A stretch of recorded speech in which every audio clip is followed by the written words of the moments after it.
Raymond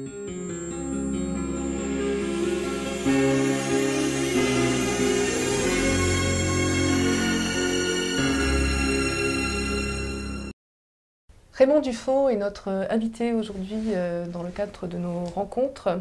Raymond Dufaux, directeur artistique de l'Opéra Grand Avignon, directeur général des Chorégies d'Orange, président du Centre français de promotion lyrique. Bonjour Raymond. Bonjour. Dufaux. Comment allez-vous? Ça va, ça peut aller. Merci. Mais je vous en prie. Merci de votre accueil, merci pour cette rencontre. Vous nous recevez à l'Opéra Grand Avignon, vous transitez d'ailleurs entre le bureau des Chorégies et cette maison d'opéra.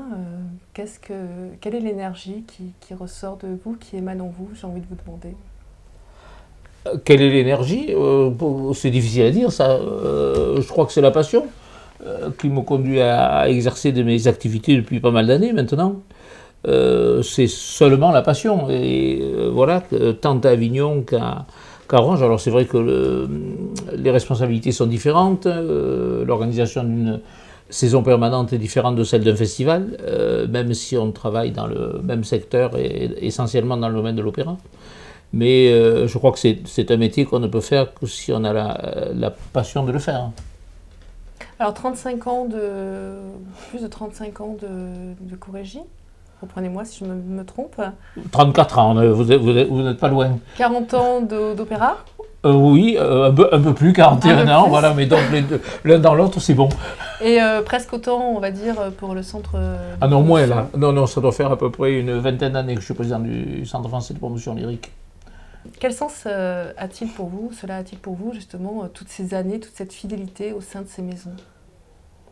Ben, d'abord, c'est la fidélité de ceux avec lesquels je travaille, la fidélité au niveau des Chorégies d'Orange du conseil d'administration, qui me fait confiance donc depuis 1980, puisque c'est moi qui ai pris la décision de quitter mes fonctions de directeur des Chorégies en 2017, parce que c'est vrai qu'il y a quelques années déjà que je pensais à passer la main, parce que je pense qu'il faut éviter de faire l'année de trop, et comme je dis souvent, pour autant qu'on puisse savoir qu'on va faire l'année de trop. Mais c'est vrai que là, bon, les années passent, et puis je crois que il est important que ce soit quelqu'un de neuf qui arrive aux destinées des Chorégies, qui apporte de nouvelles imaginations. Même, je pense qu'il y a quand même des contraintes incontournables, à la fois dans un lieu tel que celui du Théâtre Antique, aussi par rapport aux contraintes budgétaires auxquelles on est lié. Mais c'est vrai qu'il y aura certainement de nouvelles imaginations. Là, on a lancé un appel à candidature pour recruter le nouveau directeur, qui devrait être choisi dans les premières semaines de l'exercice 2016, parce qu'il est temps de le faire, puisqu'il doit travailler déjà sur l'été 2018 et sur les étés suivants. Mais c'est vrai que moi, il est évident que mon souhait, c'est que les Chorégies perdurent et qu'on puisse en assurer la pérennité sur le plan financier. On est en train d'y travailler avec les représentants du ministère de la Culture et je pense dans un deuxième temps avec l'ensemble de nos partenaires institutionnels, c'est-à-dire la région, le département et la ville. Et puis je pense, j'espère que la personne qui sera choisie sera à même d'apporter de nouvelles idées, une nouvelle organisation.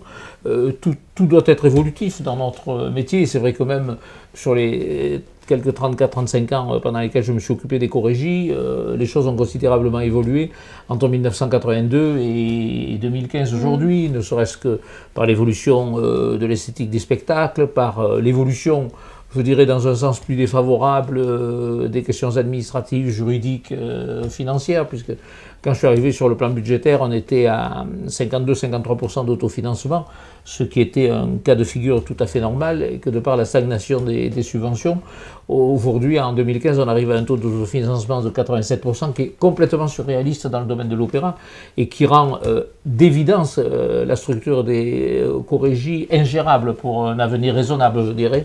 parce qu'on sait que les grands festivals voisins qui travaillent dans le domaine de l'opéra s'autofinancent à peu près aux alentours de 55%, 22 points de plus. C'est totalement irréaliste, ça nous empêche de prendre quelques risques artistiques que ce soit, ce qui n'est pas logique par rapport à ce que doit être la démarche artistique d'un festival. Donc je pense que les représentants du ministère de la Culture avec lesquels j'ai travaillé il y a quelques jours sont tout à fait conscients de cette problématique, sont prêts, me semble-t-il, à trouver des solutions, quelle que soit la difficulté du contexte économique et financier de l'ensemble des collectivités, ministères ou collectivités. Donc j'espère... Ça vous préoccupe, ça parce que moi, ce que je souhaite, c'est que... ce que vous ressortez à chaque fois qu'on se rencontre, c'est vrai que ça, ce côté... oui, parce que c'est la base, parce que si vous voulez, en tant que responsable artistique, je suis à la fois, j'ai la triple casquette, je dirais à Orange, puisque j'ai la responsabilité artistique, administrative et financière, donc essentiellement, disons, artistique et financière. Et c'est vrai que les problèmes financiers, les problèmes d'équilibre financier auxquels on est confronté, ne nous permettent pas de pouvoir réaliser certaines choses que j'aurais envie de réaliser sur le plan artistique.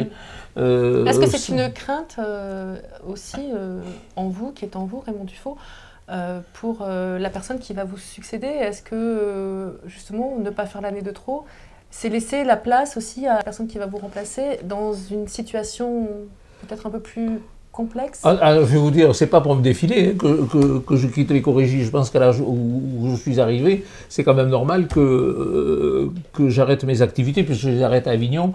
Et c'est pas il n'y a pas du tout le même contexte à Avignon. Non, mais justement, est-ce que vous auriez aimé que les choses soient à plat c'est pour ça, place, si vous voulez, que depuis des mois et des mois, on ne cesse d'avoir des rencontres avec l'ensemble des partenaires. Si je n'étais pas préoccupé par l'avenir, je ne me préoccuperais pas au jour d'aujourd'hui de ce que peut être l'avenir financier des Corrégies, dans la mesure où je sais pertinemment qu'en 2017 je n'y serai plus et que je pourrais me dire mon successeur il fera ce qu'il pourra avec ce qu'il aura. Donc c'est pas du tout dans mon état d'esprit, puisque tous les contacts que j'ai au jour d'aujourd'hui depuis plusieurs mois, tant avec le ministère qu'avec l'ensemble des collectivités, a pour objectif d'essayer d'assurer la pérennité financière des Corrégies sur l'avenir, de les sécuriser, je dirais, de les remettre à niveau. Et d'ailleurs le ministère est tout à fait conscient qu'à l'heure actuelle on est sous-subventionné. Il se plaise à reconnaître que la gestion est parfaitement exemplaire et que c'est un problème de structuration financière au jour d'aujourd'hui. C'est pas nouveau d'ailleurs, ça fait des années et des années qu'on en parle en Assemblée Générale, en Conseil d'administration. La seule réponse qu'on avait, c'était vous vous débrouillez toujours, vous arrangez toujours, vous êtes en équilibre, etc. Jusqu'au jour, ce qu'on avait toujours dit, qu'il peut y avoir un problème aigu qu'on a eu en 2013 et qu'il faut résorber. Et puis, même si on résorbe le problème qu'on a eu en 2013, ça n'assurera pas l'avenir financier des Corrégies. Et de l'avenir financier des Corrégies dépend évidemment l'avenir artistique. Vous pensez que les Corrégies sont en danger ? Je ne sais pas si on peut dire qu'elles sont en danger. Et si aucune solution n'est trouvée, il est évident qu'elles sont en danger. Parce que le problème aussi, si vous voulez, on peut comparer les choses avec une maison d'opéra, comme Avignon ou n'importe quelle maison d'opéra. Et c'est ce que j'ai dit d'ailleurs quand on a fait l'appel à candidature et quand on va recevoir les candidats. Qui évidemment, pour faire un projet, une fois qu'on aura fait une shortlist, les candidats qui auront été retenus vont faire un projet sur la base de documents qui vont leur être donnés. Mais autant, si vous voulez, dans une maison d'opéra permanente, je citais les grandes maisons comme Lyon, comme Bordeaux, comme Toulouse, des maisons, on dit, voilà, il y a un budget de 32 millions d'euros. À l'intérieur de ce budget, il y a, je dis des chiffres comme ça, 20 millions d'euros de frais structurels sur lesquels on n'a pas beaucoup d'influence, et il reste 10 millions d'euros pour faire une programmation. Il appartient à ce moment-là au directeur désigné de concevoir et d'imaginer une programmation à l'intérieur de cette enveloppe.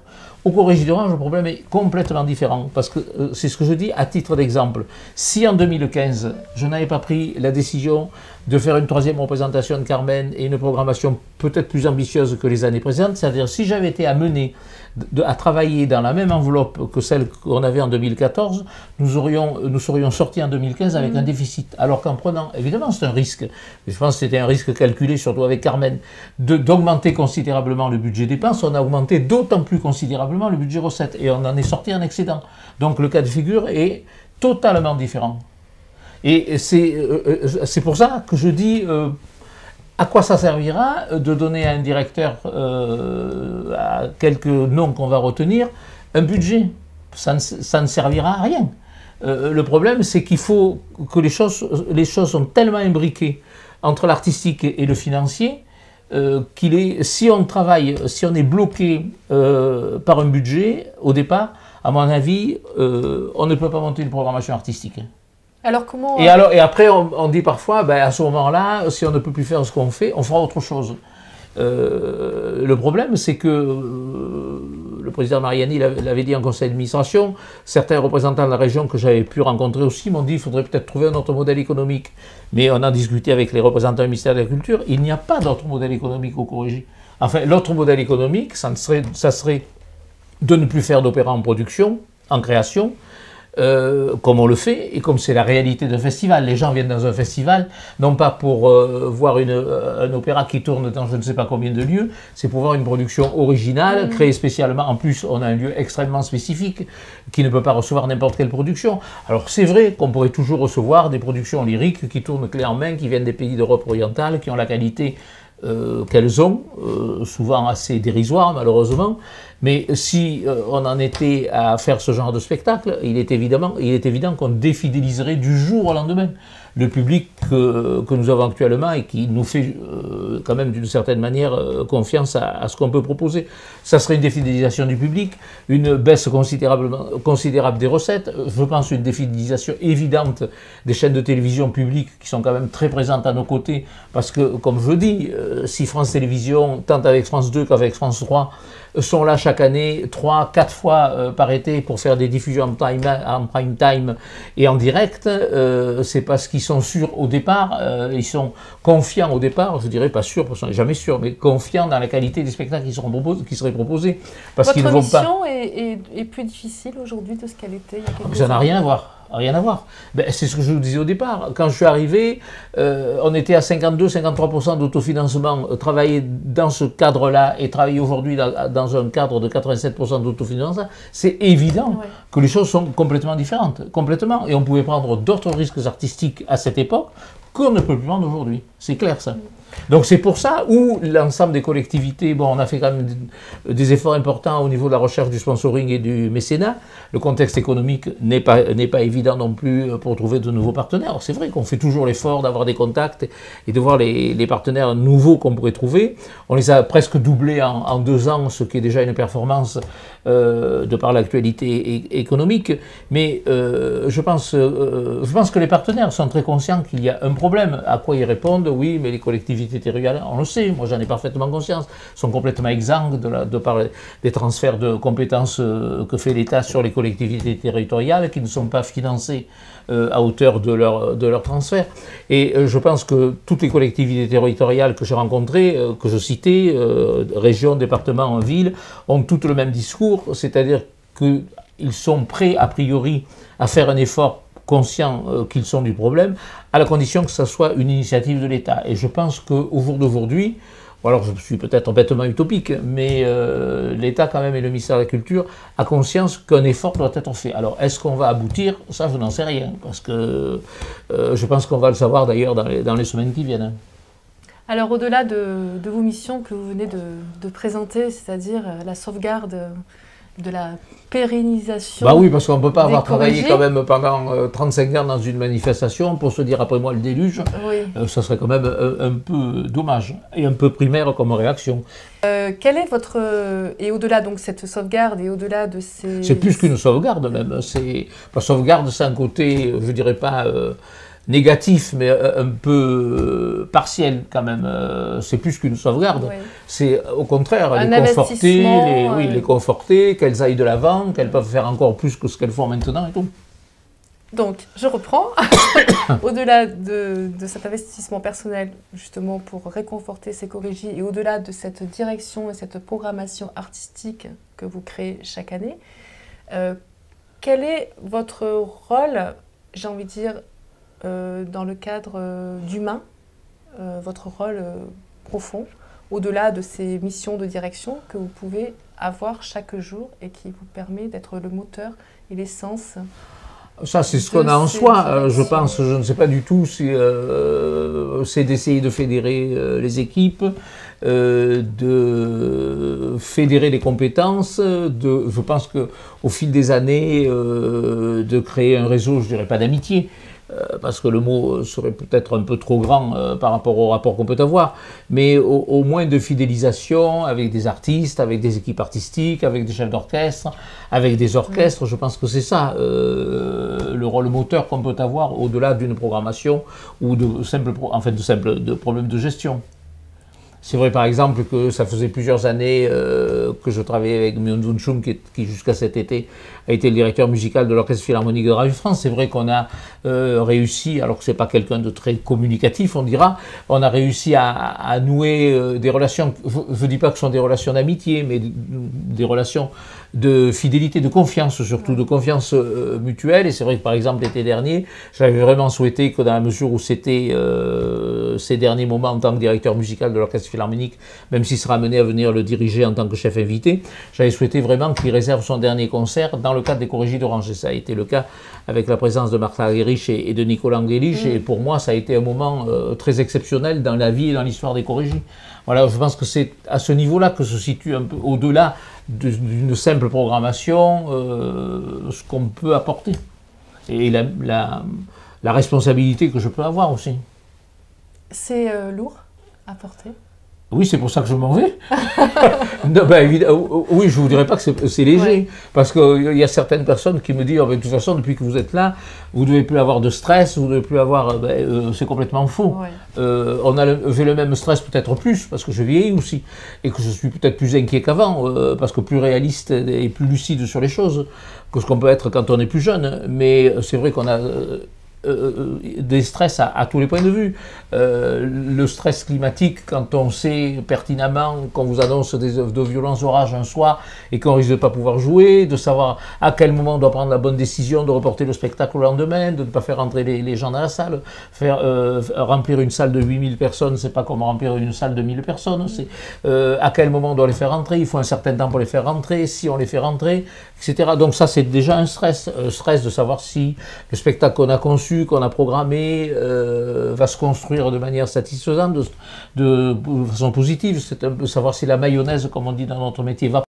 Alors qu'est-ce que vous ressentez lors de la première, lorsque vous êtes assis lors de la première, de toute façon, le spectacle vous échappe. Une fois quand on est là, jusqu'à la répétition générale, on peut agir sur le spectacle, même si je n'interviens pas dans les choix artistiques ou esthétiques d'un metteur en scène, etc. Parce que je pense que c'est la liberté de création qu'on doit laisser à une équipe, même si je peux dire à tel moment ce que je peux penser de telle ou telle chose, non pas par rapport au concept qu'il peut avoir d'un spectacle, mais par rapport à la manière dont s'inscrit le spectacle dans le lieu. De la même chose, avec un chef d'orchestre, parfois on échange quelques points de vue. C'est vrai que je n'étais pas forcément d'accord avec les tempi de Micro Franck sur la production de Carmen, des tempi qui étaient extrêmement lents par rapport à ce qu'on a l'habitude d'entendre, certaines coupures qu'il a faites, c'est des choses qu'il a voulu maintenir. Je dirais que c'était son choix en tant que directeur artistique. Je pense que même s'il ne le reconnaît pas dans l'interview qu'il a fait récemment dans un journal de la presse nationale, je pense qu'indirectement il en a tenu compte, puisque la troisième représentation, il a gagné 8 minutes de tempo par rapport aux deux, ce qui est colossal de gagner 8 minutes. Donc voilà, le stress après, c'est de savoir quand il n'y a pas de rideau à Orange, mais enfin quand le chef lève sa baguette et qu'on l'envoie au pupitre, c'est vrai que le spectacle vous échappe. Ici, par exemple, à Avignon, je peux bondir de la place où je suis dans la salle, dans la scène, pour quand ici il y a quelque chose qui se passe mal et tout. À Orange, c'est beaucoup plus difficile parce que le lieu est très grand et on ne peut plus intervenir dans le spectacle. Donc après, il est lancé. Tout ce qu'on souhaite, c'est qu'il se passe dans les meilleures conditions possibles. Quelles sont vos pensées à ce moment-là ? Ça, est-ce que s'il y a des nuages, est-ce qu'on va pouvoir aller jusqu'au bout? Parce qu'il y a des questions d'assurance, des questions de savoir si on va s'arrêter à l'entracte ou continuer au-delà de l'entracte, etc. Savoir si un ténor ou une soprane vont être dans l'état d'assurer leur rôle vocalement comme il faut. Tout peut arriver. Tout peut arriver dans un spectacle. Et même, on me dit, quand une première représentation s'est bien passée, on me dit, vous êtes tranquille, la deuxième va bien se passer. Aucune représentation n'est la même par rapport à la précédente et par rapport à la suivante. Je pense que c'est ce qui s'est fait la réalité et l'originalité du spectacle vivant, heureusement, et que ce n'est pas des spectacles en boîte. Et on ne sait jamais ce qui peut arriver. L'année dernière, par exemple, On a eu ce fameux jet de pierre qui aurait pu être beaucoup plus dramatique que ce que ça a été. Pendant une répétition, bon, je pense qu'il n'aurait pas pu arriver pendant une représentation, puisque pendant les représentations et les répétitions générales publiques, on faisait jusqu'ici garder la colline qui est au-dessus du théâtre antique.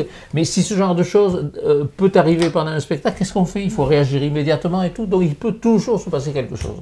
Il y a quelques années, quand j'avais fait Aïda, que le ténor avait perdu sa voix pendant le spectacle, évidemment que je ne pouvais rien faire pendant le spectacle. Mais ce qui voulait dire que dès minuit ou 1h du matin, il fallait que je prenne mon téléphone ou mon mail pour essayer de trouver un remplaçant pour assurer la deuxième représentation. Et là, comment on le gère? Ben, on gère comme on doit le gérer professionnellement.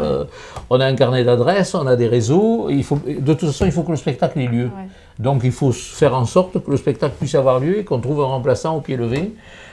Qui viennent, son transport, c'est une question d'heure en plus, de raccord avec les autres artistes et tout, de manière à ce que le public qui est là, qui a payé une place, qui entend voir un spectacle de qualité, puisse voir ce spectacle dans les conditions où il a envie de le voir.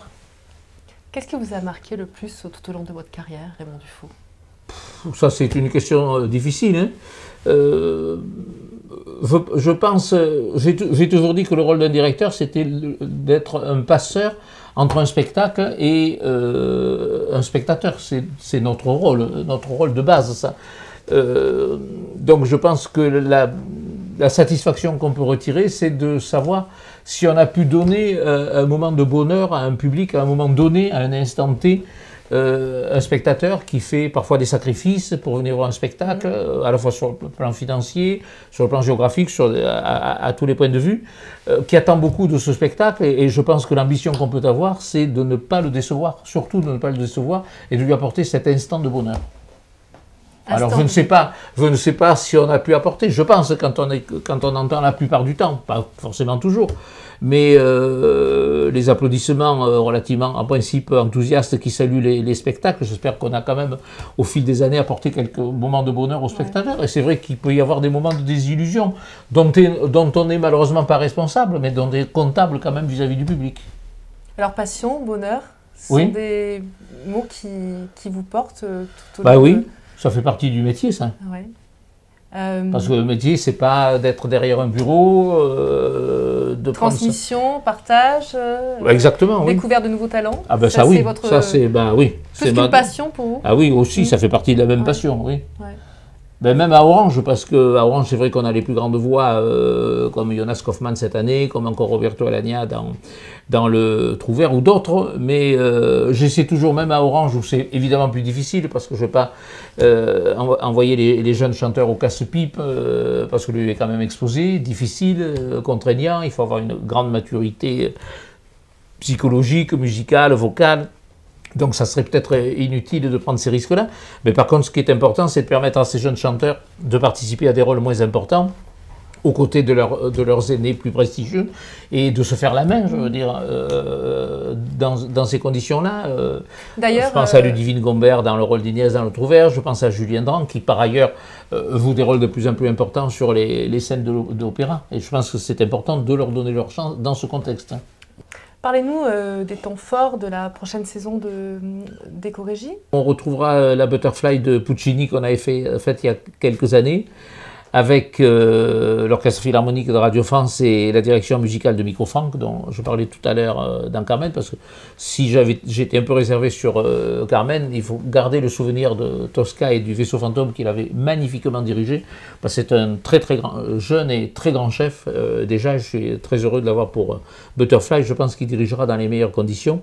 C'est Nadine Dufaux qui réalisera la mise en scène avec toute son équipe habituelle, et on a une très belle distribution avec Hermonella Yao qui avait déjà chanté à Avignon, qu'on avait accueilli également à Orange, et qui chantera le rôle titre, qu'elle est en train de chanter d'ailleurs à l'Opéra Bastille en ce moment. Et elle aura comme partenaire un jeune ténor américain qui s'appelle Brian Himmel, et qui démarre très fort dans la vie lyrique, et qui fait partie aujourd'hui des nouveaux très grands ténors d'opéra qu'on a. Et je pense qu'il va être appelé à faire une grande carrière. Et puis on aura le plaisir aussi de retrouver Marie-Nicole Lemieux dans le rôle de Suzuki, de la confidente de Butterfly, de Susan, qu'on a applaudi cette année dans le Trouvert, qui a une personnalité formidable. Et puis la deuxième production, c'est Traviata, qu'on donne au début du mois d'août, les 3 et 6 août, avec je dois dire, une distribution de prestige, là, puisqu'on retrouvera Diana Damrau, qu'on avait accueilli en concert il y a quelques années avec Gloria Monzon, qui fait partie aujourd'hui des grandes sopranos lyriques légers, qui est l'une des grandes Violetta actuelles, dont on a la chance maintenant qu'elle habite à quelques kilomètres d'ailleurs d'Orange, puisqu'elle s'est installée à Mazan, où elle vit assez régulièrement avec son mari et ses enfants. Et donc autour d'elle, il y a un très très bon ténor italien qui vient pour la première fois à Orange, qui est Francesco Meli. Et c'est le retour aussi, je pense, très attendu par le public, de Placido Domingo. Je crois qu'il est inutile de présenter Domingo, dont on connaît la carrière extraordinaire, on peut dire. C'est vrai que Domingo avait commencé comme baryton, ensuite il a fait la carrière de ténor qu'on connaît, et depuis quelques années, il a retrouvé le répertoire de baryton. Évidemment, c'est Vers mon père qu'il chantera à Orange, et c'est incroyable parce qu'à l'âge qu'il a, il a toujours cette santé vocale, il dirige au pupitre, il dirige des maisons d'opéra, il s'est occupé de Washington, il est toujours directeur de l'Opéra de Los Angeles, il chante dans le monde entier, il est toujours là en pleine forme, c'est un personnage quand même très à part. Et pour diriger le spectacle, j'ai fait appel à un nouveau chef aussi, très jeune, même pas 30 ans, qui dirigeait l'Orchestre National de Bordeaux-Aquitaine, qui est Daniele Rustione, et qui est une baguette vraiment à suivre, que j'avais entendu moi dans Simon Boccanegra à la Scala de Milan il y a 1 an et demi, et qui précisément dirige à l'heure actuelle Ermonella Yao dans Butterfly et l'Opéra Bastille, et qui vient d'être engagé par mon collègue de l'Opéra de Lyon, Serge Dorny, comme directeur musical de l'Orchestre de Lyon, où il dirigera chaque année pour le fidéliser, parce que je pense qu'il ne restera pas longtemps, et puis il fera une carrière très au-delà de l'Opéra de Lyon, quelle que soit la qualité de cet opéra.